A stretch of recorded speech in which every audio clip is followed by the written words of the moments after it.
નમસ્તે વિદ્યાર્થીઓ, જય શ્રી સ્વામિનારાયણ। આશા છે કે તમે બધા ઘરે સુરક્ષિત હશો અને ઘરે બેસીને અભ્યાસ કરતા હશો। આજે આપણે હિન્દીમાં સરસ મજાનો એક પ્રસંગ કથા શીખવાના છીએ, જેમાં એક રેશમા નામની વિકલાંગ છોકરી પોતાની તત્પરતાથી, સમજદારીથી પોતાના ભાઈને તે કેવી રીતે બચાવે છે અને કેવી રીતે તે આપણા માટે પ્રેરણારૂપ બની છે, તે આ પ્રસંગ કથા એટલે કે પાઠ નંબર 6 સુબહ દ્વારા આપણે શીખવાના છીએ। તો ચાલો સૌપ્રથમ આપણે પહેલાં તેની પ્રસ્તાવના વાંચીને પાઠની શરૂઆત કરીએ। पोलियो को बीमारी से बच्चे विकलांग हो जाते हैं। बच्चों को इस बीमारी से बचाने के लिए उन्हें पोलियो की दवा पिलाई जाती है। इस सच्ची घटना में पोलियो विकलांग बालिका रेशमा अपनी सूझबूझ और साहस से काम लेती है। उसकी शारीरिक कमी उसके इरादों में कभी बाधा नहीं बनी। वह जिंदादिली एक परिश्रम से अपना जीवन कैसे जी रही है, इसका निरूपण इस घटना में किया गया है। सुबह सुबह रेशमा ने देखा कि घर के सभी लोग सफाई में व्यस्त है।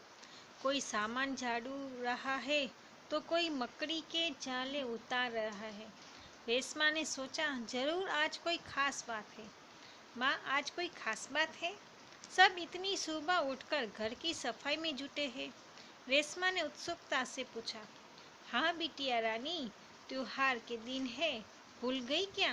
पहले से ही साफ सफाई हो जाए तो अच्छी तरह त्योहार का आनंद ले पाएंगे। माँ ने प्यार से रेशमा के गाल को सहलाते हुए कहा। ओहो, मैं तो एकदम भुलक्कड़ हो गई हूँ। पर माँ, आपने मुझे तो कोई काम सौंपा ही नहीं। मैं क्या करूँ बताओ माँ? અહીં જોવા મળે છે કે સવારના જ પોરમાં રેશમાના ઘરે બધા સાફ સફાઈ કરે છે। એનાથી જ આપણે ખ્યાલ આવી જાય છે કે ક્યાંય કોઈ તહેવાર આવવાનો છે, એની પહેલાંની આ પૂર્વ તૈયારીઓ છે। ત્યારે રેશમા એની માને કહે છે કે મને પણ કોઈ કામ તમે સોંપ્યું કેમ નથી? મને પણ કંઈક કામ બતાવો। अच्छा चलो, पहले नहा धोकर तैयार हो जाओ, फिर बताऊंगी। बहुत से काम है, मैं भी आपकी मदद करना चाहती हूँ, माँ ने कहा। रेशमा ने रुआंसे स्वर में कहा, मदद तो मैं जरूर लूँगी। मैंने तुम्हारे लिए कई काम सोच रखे हैं। नहा धोकर नाश्ता कर लो, फिर बताऊंगी। कहते कहते माँ ने रेशमा को उसकी पहिए वाली कुर्सी पर बैठा दिया। रेशमा ने अपनी पहिए वाली कुर्सी को धीरे धीरे धकेला और अपने दैनिक कार्यों में लग गई। અહીં આપણે જોવા મળે છે કે રેશમા છે તે વિકલાંગ છે, તે पहिયાવાળી ગાડીથી ચાલે છે, પણ છતાં પણ તે પોતાનું કામ જાતે જ કરે છે।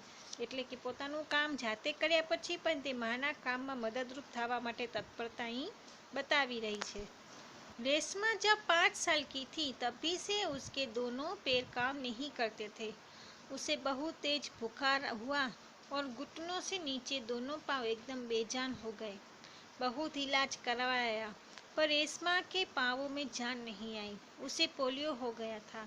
रेशमा बहुत हिम्मत वाली लड़की थी। शुरू में उसे जरूर दूसरों की सहायता लेनी पड़ी, परंतु अब 11 साल की उम्र में वह अपने सारे काम स्वयं करती है। वह अपने परिवार पर अपने काम के लिए निर्भर नहीं रहना चाहती। આપણે અહીં જોવા મળે છે કે રેશમા નાનપણમાં જ 2 પગોથી ચાલી શકવામાં અસહાયતા હતી, કારણ કે તેને પોલિયો થઈ આવ્યો હતો। પણ ધીરે ધીરે તે જેમ મોટી થતી ગઈ, જેમ કે 11 વર્ષની થઈ, ત્યારથી તે પોતાનું બધું જ કામ જાતે કરતી હતી, એટલે કે પોતાના ઉપર નિર્ભર રહેવા શીખી ગઈ હતી। परिवार के सभी सदस्य, पिताजी, छोटा भाई गोलू, दादी जी, दादाजी, सभी उसे बहुत प्यार करते हैं। वह सबकी आँखों का तारा है। आँखों का तारा એટલે કે मुहावरो છે આ, सबसे प्यारा। माँ ने रसोई घर में सारे बर्तन, डिब्बे, बोतलें नीचे उतार कर साफ कर दिए थे। उन्होंने रेशमा को आवाज़ दी, रेशु, अगर तुमने नाश्ता कर लिया हो तो काम में मेरा हाथ बटाओ। हाँ माँ, मैंने नाश्ता कर लिया। दूध का मेवे वाला दलिया बहुत अच्छा बना है। माँ, मैं हाथ धोकर अभी आती हूँ।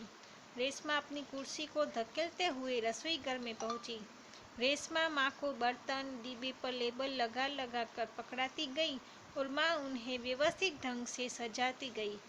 रसोईघर फिर से चमचमाने लगा। पिताजी दफ्तर चले गए। माँ को लड्डू बनाने के लिए कुछ जरूरी सामान चाहिए था।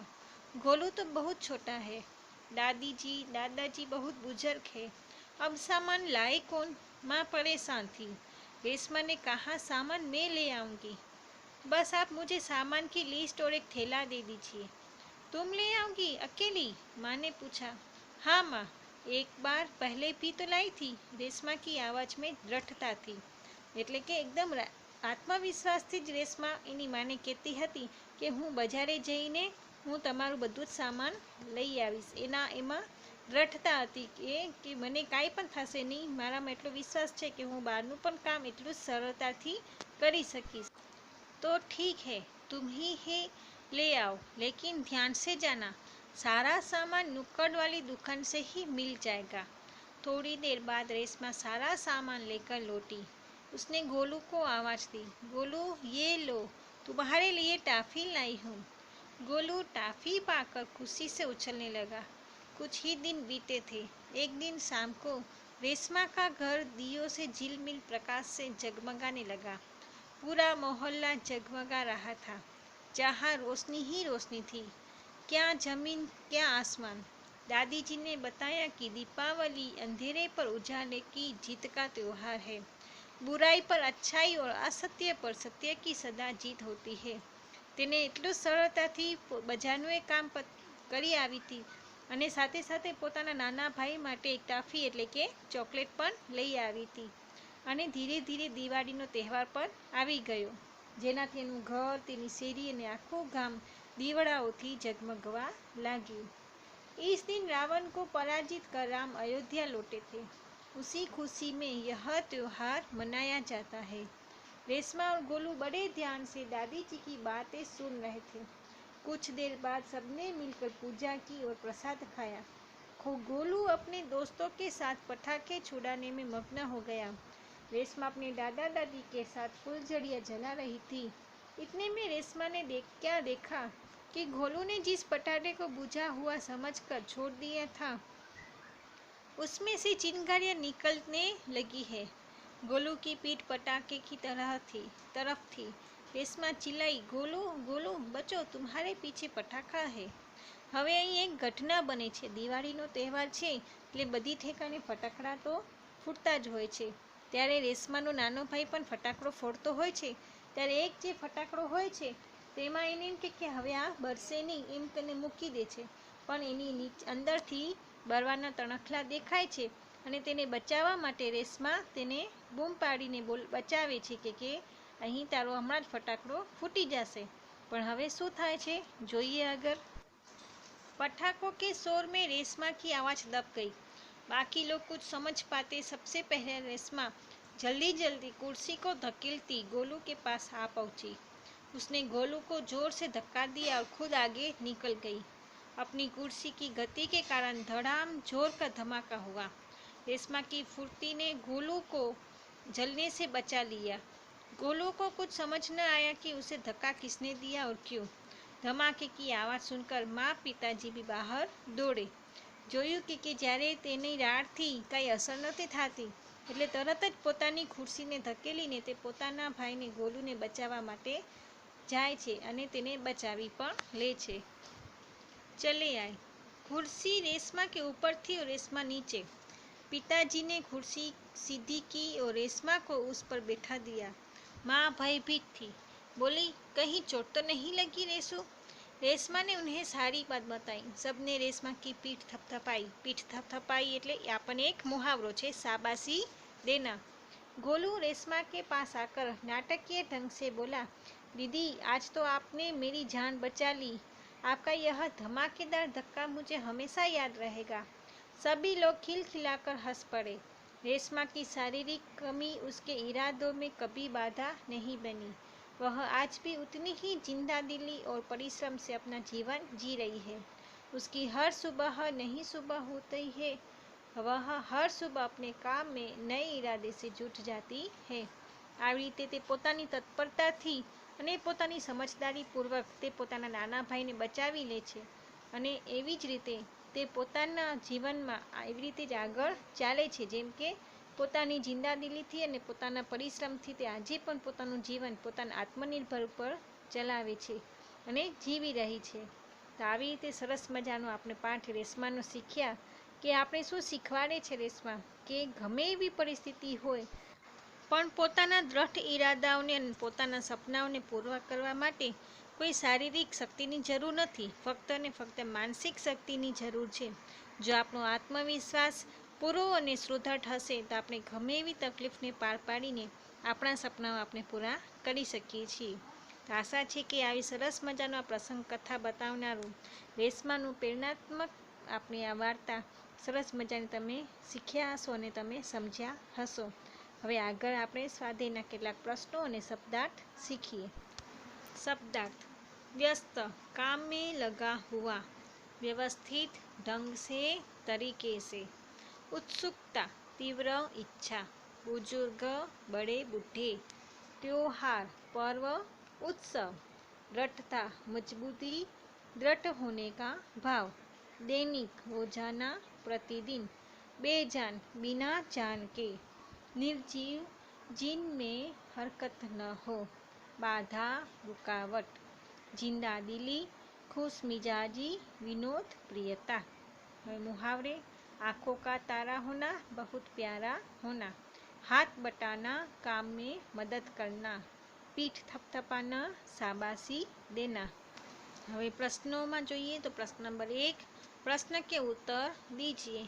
આમાં 1 થી 5 પ્રશ્નોના ઉત્તર છે જે એકદમ સરળ છે અને જાતે તમારે પ્રશ્નના ઉત્તર પાઠમાંથી શોધીને લખવાના છે.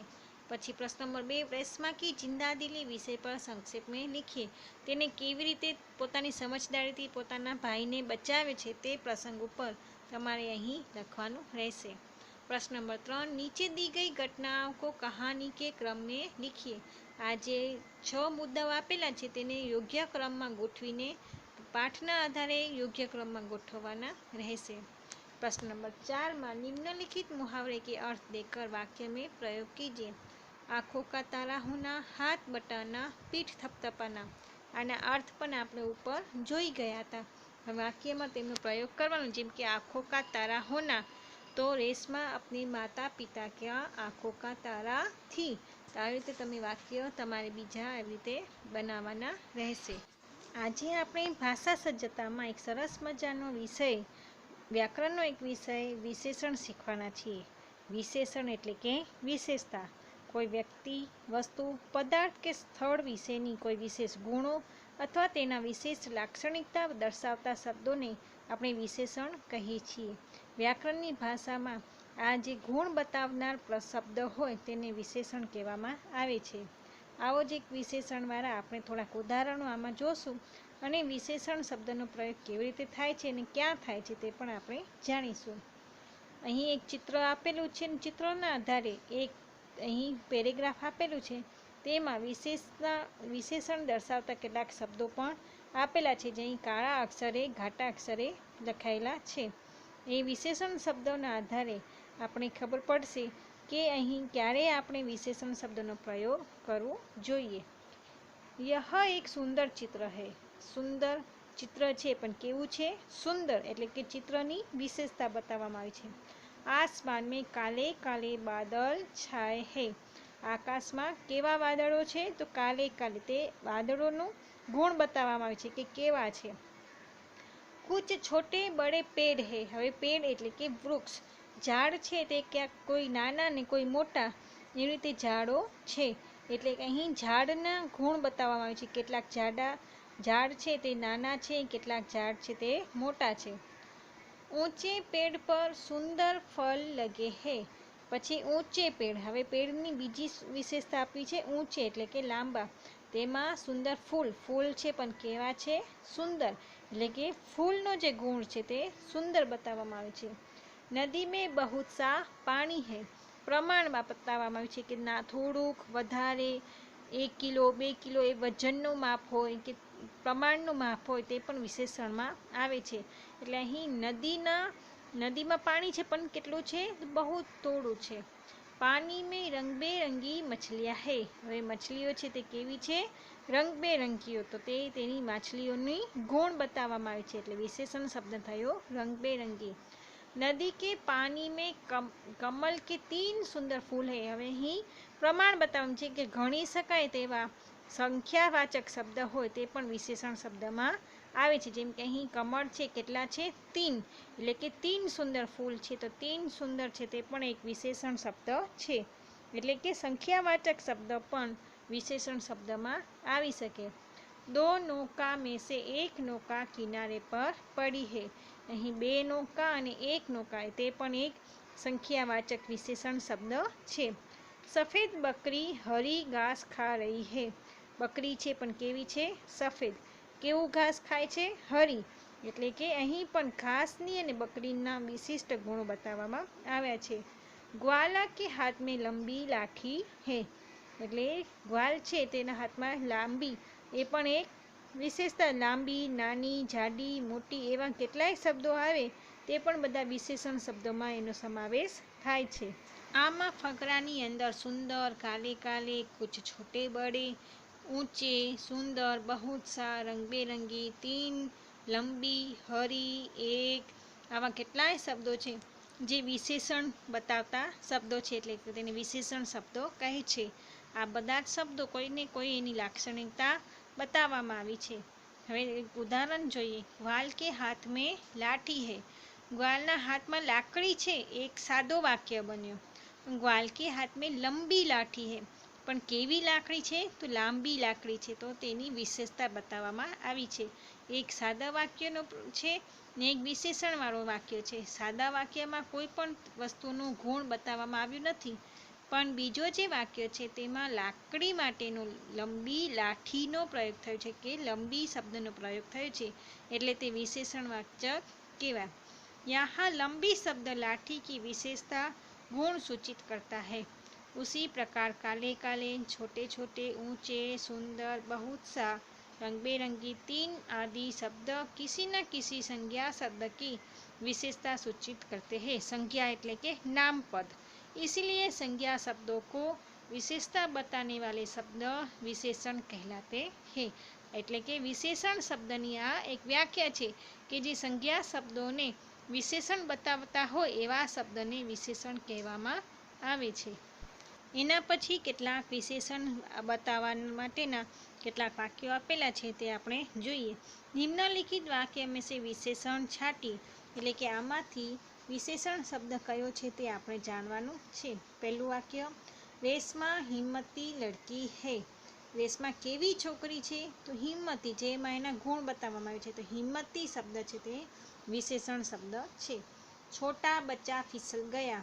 કેસા બચ્ચા ફિસલ ગયા? તો છોટા છે તેનો વિશેષણ શબ્દ છે. કક્ષા મેં 10 લડકિયા બેઠી હૈ. સંખ્યાવાચક શબ્દ છે 10, એટલે કે 10 લડકિયા, તે પણ વિશેષણ શબ્દ છે. ઉસકી હર સુબહ નઈ સુબહ હોતી હૈ. નઈ, પુરાની, તાજી, વાસી આવા બધા શબ્દો છે તે પણ વિશેષણવાચક શબ્દમાં આવે, એટલે અહીં નઈ સુબહ એ પણ એક વિશેષણ શબ્દ છે. કુત્તા વફાદાર પ્રાણી હૈ. એટલે કે કયો કૂતરો છે તે કેવો પ્રાણી છે? વફાદાર, એટલે વફાદાર શબ્દ છે તે વિશેષણ શબ્દ છે. આમ આજે આપણે સરસ મજાનો પાઠ સુબહ શીખ્યા. એની સાથે સાથે વ્યાકરણનો આ વિષય વિશેષણ પણ આપણે સમજ્યા અને જાણ્યા. આશા છે કે તમને આ પાઠ અને આ વિશેષણના જે વ્યાકરણનો વિષય હતો તે તમે બરાબર સમજ્યા હશો અને તેને બરાબર ધ્યાન દઈને પ્રશ્નો પણ તેના લખશો. જય શ્રી સ્વામિનારાયણ.